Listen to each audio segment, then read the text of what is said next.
Hola mis príncipes y princesas de Dios, ¿cómo están? Yo estoy muy feliz porque de nuevo nos vemos con una nueva enseñanza, un nuevo tema, sí, una nueva palabra que Dios nos quiere regalar. Vamos entonces a ubicarnos en un lugar donde estemos tranquilitos, donde nos podamos concentrar y vamos a cerrar los ojitos y vamos a orar, a darle gracias a Dios. Bueno, vamos a decirle gracias, Papá Dios, por tu amor, por tu misericordia. Te damos gracias, Señor, porque tú nos guardas, nos proteges, porque tú eres nuestro proveedor, porque tuyo, Señor Jesús, es el honor y la gloria. Porque tu amor y tu misericordia son nuevas cada día y son las que nos ayudan y las que nos sostienen. Te pedimos, Santo de Israel, por todos los niños, que les supla, Señor, todas sus necesidades según tus riquezas en gloria, dice la Biblia. Te alabamos, te bendecimos, disponemos nuestros corazoncitos, nuestras mentes para recibir la palabra y la enseñanza que nos quieres dar hoy. En el nombre de Jesús, amén, amén y amén. Hoy vamos a hablar de el gran Salvador.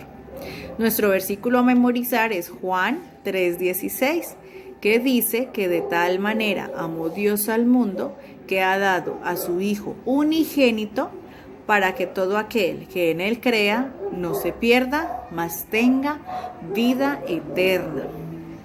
En la clase pasada hablábamos del pecado, ¿cierto? De Adán y Eva y de cómo Adán y Eva pecaron ante Dios, ¿cierto? Porque lo desobedecieron. En esta imagen podemos ver que el hombre, mientras viva en la tierra, tendrá muerte, ¿cierto? Y aquí está el pecado. Lo que nos da vida eterna es Dios. Resulta que cuando Adán y Eva pecaron, esa comunión que había con Dios, ellos la rompieron, ¿cierto? Mira, aquí está. Interfiere en la mitad el pecado. ¿Por qué no podemos conectarnos a una vida eterna con Dios? Por el pecado. El pecado no deja que nosotros nos acerquemos a Dios. El pecado no deja que nosotros seamos salvos. El pecado no deja que nosotros tengamos vida eterna. Entonces Dios dijo, bueno, ¿y yo qué hago? Mis hijos pecan, pero yo los amo, porque son mis creaciones, yo los creé con mis manos, yo los creé a mi imagen. ¿Qué voy a hacer? Entonces Dios dijo, tengo que poner un puente para volver a tener comunicación entre ellos y yo, ¿cierto? Entonces Jesús dijo, yo los amo tanto que a mi único hijo, porque en ese entonces el único hijo de Dios, ahorita todos somos hijos de Dios por medio de Jesús, ¿cierto? Pero en ese entonces el único hijo de Dios era Jesús. Nosotros solo éramos una creación de Dios y una creación que tenía en su corazón pecado. ¿Cómo tengo yo en mi corazón pecado? Cuando yo digo mentiras. ¿Cómo tengo pecado? Cuando yo no soy sinceros con mi papá, con mi mamá, cuando yo les desobedezco. Hay muchas maneras en las que yo puedo pecar, ¿cierto? Pero entonces Dios quería ver la forma de que esa comunión que tenían al principio Adán y Eva con Dios en el jardín del Edén era una comunicación directa de Dios con ellos, ¿cierto? Con el hombre. Pero debido al pecado toda esa comunicación se rompió y ya había un velo, ¿cierto? Ya había algo que nos separaba de la presencia de Dios. Entonces resulta que Dios dijo, bueno, ¿yo cómo voy a hacer? Yo necesito volver a tener esa comunión con mis hijos. Y Dios nos ama tanto, tanto, tanto, que a su único hijo, que era Jesús, Él lo entregó para que muriera por nuestros pecados. Resulta que Jesús usó a María, que era una mujer, que era virgen, tenía un buen testimonio ante los ojos de Dios y era temerosa de Dios. Entonces Dios le envió un ángel donde le informó a María que ella estaba en embarazo. Ese embarazo era concebido o fue hecho, por decirlo así, por el Espíritu Santo de Dios. Lo que ella llevaba en su vientre, su estómago, el bebé que ella tenía en su vientre, era fruto del Espíritu Santo de Dios, ¿sí? Y que ese hijo que ella tendría, le pondría por nombre Jesús. Y Jesús sería el Salvador del mundo. Así es, mis niños, el tema de hoy es el gran Salvador y Jesús es nuestro gran Salvador, ¿cierto? Porque Él salvará y salvó y salva a todo el mundo de sus pecados. Pero resulta que María tenía un esposo que se llamaba José. Ella no vivía aún con José, pero José se dio cuenta que ella estaba en embarazo. Entonces él quiso, en secreto, sin decirle a ella, dejarla. Él se iba a ir y no le iba a decir nada a ella, sino que se iba a ir.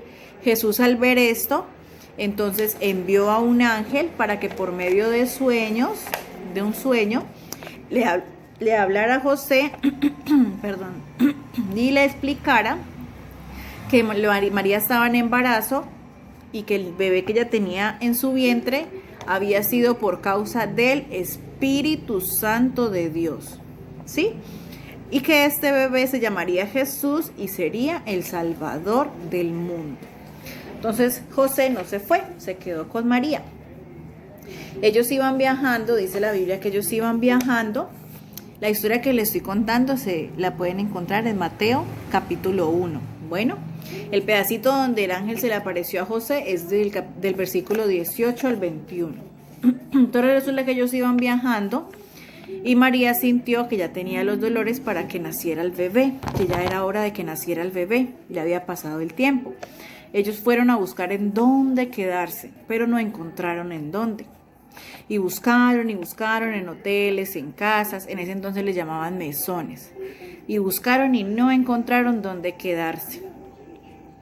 Entonces, en un lugar de esos hubo alguien que les dijo, no tengo una habitación con una cama para que duerman, pero está el establo, por decirlo así, que es donde estaban los animalitos. Allí hay paja y se pueden acomodar y pueden dormir allí.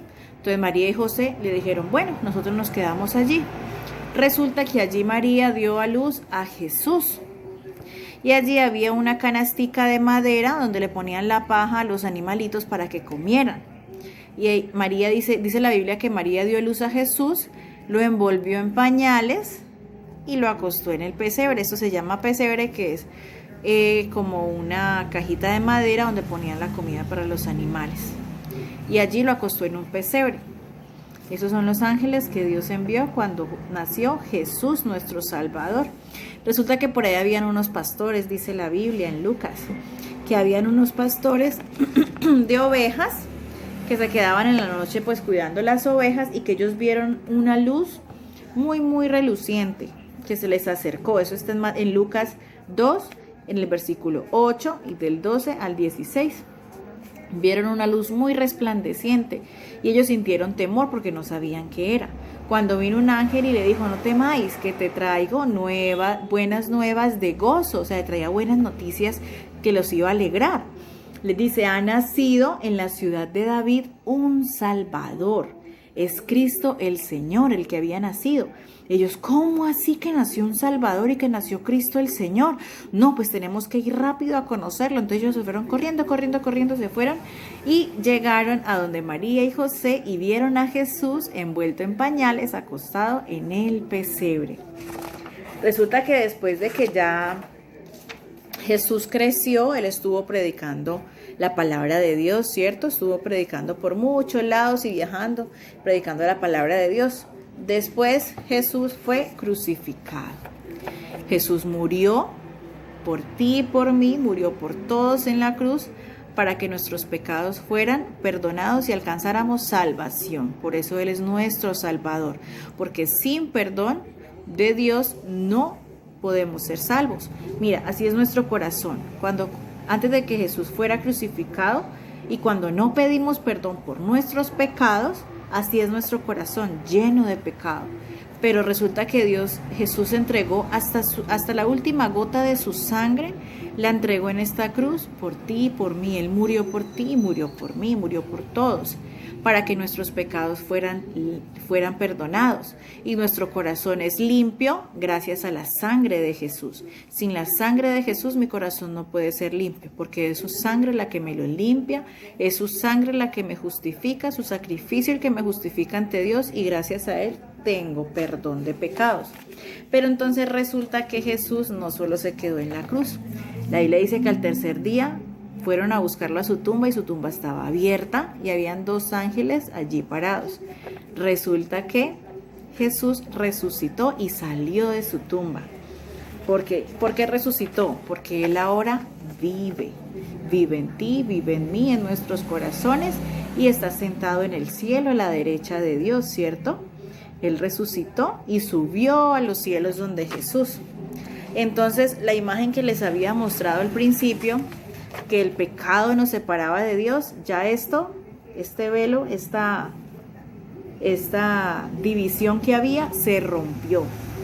Ya tenemos un puente que se llama Jesús. Gracias a su sacrificio, yo puedo llegar al Padre. Gracias al Hijo que es Jesús, yo puedo llegar al Padre. La Biblia dice, nadie llega al Padre si no es por mí. Ahora tenemos el puente, tenemos nuestro Salvador. Gracias a Jesús, yo puedo ser salvo, yo puedo tener salvación y puedo llegar a tener una vida eterna al lado de Dios, ¿cierto? Pero resulta que Jesús también nos dice que para Él los niños son muy, muy, muy, muy importantes. Jesús ama a los niños. La Biblia habla de que en Marcos 10, 13 al 16, habla de que Jesús estaba predicando a multitudes, ¿cierto? Resulta que las multitudes traían niños y los discípulos se enojaban. No, ¿por qué traen niños? No los traigan, ¿por qué traen esos niños acá? Cuando Jesús vio que los discípulos hacían eso, se enojó mucho y les dijo, no hagan eso, no digan eso.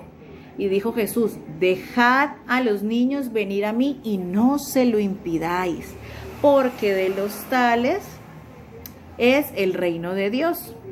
De cierto os digo que el que no recibe el reino de Dios como un niño, no entrará en él.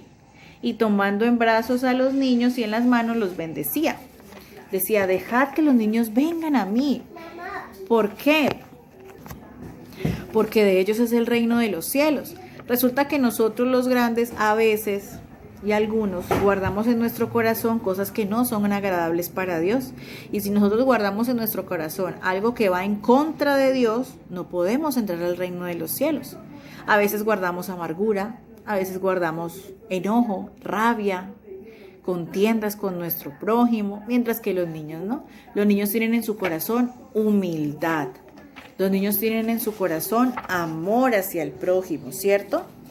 Entonces los discípulos le preguntaron, bueno Jesús, ¿y quién es el mayor en el reino de los cielos? Resulta que para Dios y para Jesús, los niños, ustedes, mis niños hermosos, preciosos, son lo más importante para Dios. Porque Jesús le dijo, de cierto, llamando a un niño que estaba en la multitud, lo puso en medio de todos y le dijo al discípulo, de cierto te digo, en Mateo 18, 2 al 5 dice, que Jesús le respondió al discípulo cuando preguntó que quién era el mayor del reino de los cielos. Jesús le respondió, de cierto os digo, que si no os volvéis y os hacéis como niños, no entraréis en el reino de los cielos. Así que cualquiera que se humille como un niño, o sea, que tenga el corazón humilde como un niño. Mira que ustedes de pronto discuten con un amiguito o un familiar y ya al momentico otra vez se contentan y están jugando. ¿Por qué? Porque tienen humildad en su corazón, porque tienen un corazón sumiso, un corazón contrito y humillado, un corazón con amor. Entonces, cualquiera que no se humille, cualquiera que se humille como este niño, ese es el mayor en el reino de los cielos. O sea que ustedes, mis niños hermosos, son el mayor, el más importante en el reino de los cielos son ustedes, mis niños. Y cualquiera que reciba en mi nombre a un niño como este, me recibe a mí. Cualquiera que recibe a un niño en el nombre de Jesús, lo recibe a él. Porque ustedes son muy valiosos para Dios, son lo más valiosos para Dios. Entonces vamos a decirle, gracias querido Dios, porque soy valioso para ti y porque puedo ser tu seguidor y tu amigo. Ayúdame a entender que me hiciste especial. Muéstrame cómo puedo usar lo que soy para servirte y para servir a los demás. Ayúdame a leer la Biblia, a depender de ti, a obedecerte cada día en el nombre de Jesús. Amén. ¿Cierto? Vamos a decirle a Dios que nos ayude a depender más de Él, ¿cierto? Bueno, mis niños, esa es la clase de hoy. Los dos temas de hoy fueron el gran Salvador y Jesús, y los niños son importantes para Jesús. Bueno, Vamos a decirle gracias, querido Dios, por amarme, gracias por enviar a Jesús a salvarme. Sabemos que es tu único Hijo y que aún así lo entregaste para el perdón de mis pecados. Gracias porque Jesús nos mostró cómo eres tú. Ayúdanos a recordar que Jesús es tu regalo especial para nosotros. En el nombre de Jesús, amén, amén y amén. Mis príncipes y princesas de Dios, la actividad para esta semana, vamos a dibujar una bolita, vamos a utilizar papel y colores. Vamos a dibujar una bolita donde vamos a hacer el mundo y vamos a dibujar a Jesús en medio de un corazón. Mira, una bolita, dibujamos el mundo, un corazoncito que es el amor de Dios y Jesús. Y nuestro versículo a memorizar, Juan 3:16, porque de tal manera amó Dios al mundo, que ha dado a su Hijo unigénito para que todo aquel que en él cree no se pierda, mas tenga vida eterna. Si no lo quieren hacer así, lo pueden dibujar de otra manera. Pueden hacer también a Jesús abrazándolos a ustedes con un corazoncito, porque Jesús murió por todos nosotros. Bueno, espero ver entonces las imágenes de sus actividades, mis niños. Recuerden que ya estamos en la escuela bíblica, en la iglesia ya están los servicios para que mamá y papá asistan al servicio, sea de 7 a 8, de 9 a 10 o de 11 a 12 del mediodía. Y el domingo en la tarde de 6 de la tarde a 7 de la noche. También está el servicio del jueves de 7 a 8 de la noche. Y en estos mismos horarios estamos en la escuela bíblica. Todos los maestros estamos esperándolos con los brazos abiertos, con mucho amor, y los esperamos con muchas ansias y muchas ganas de volverlos a ver, de volverlos a saludar y de vernos en la escuela bíblica. Bueno, así que díganle a mamá y a papá que nos lleven a la iglesia, a la escuela bíblica. Los quiero mucho, los amo en el amor de Cristo, les mando un abrazo grandote. Un beso, que Dios los bendiga y los proteja en esta nueva semana. Bueno, nos vemos en la próxima semana con el nuevo tema. Chao, mis niños.